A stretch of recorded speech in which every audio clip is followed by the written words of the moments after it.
Ipagkukwento ko sa iyo ang isang napakakakaibang karanasan na naranasan ng aking tiyuhin, kapatid ng aking ama, maraming taon na ang nakalilipas.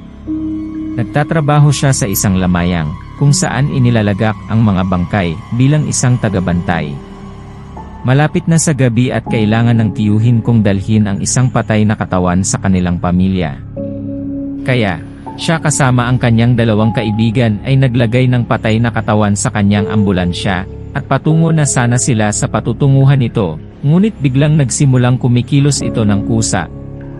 Una, iniisip ng tiyuhin ko na baka katang-isip lang ito, dahil marami silang ininom ng alak ng gabing iyon, pero bigla na lang naging takot ang kanilang saya, nang bumangon ang bangkay, parang buhay na tao at sinabi sa kanya, at sa kanyang mga kaibigan, itigil ang inyong ambulansya dito.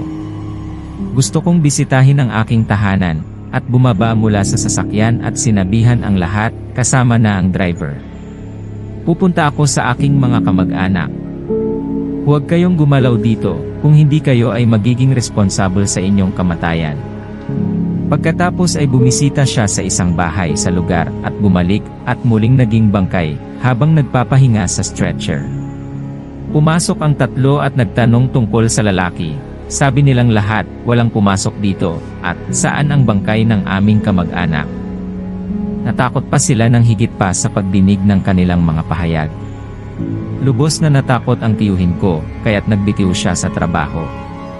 Hanggang ngayon, iniisip pa rin ng tiyuhin ko at ng kanyang mga kaibigan ang pangyayaring ito at nagtataka pa rin kung ano nga ba ang nangyari sa gabing iyon at natatakot na tumatanda tuwing naaalala nila ang mukha ng patay na iyon.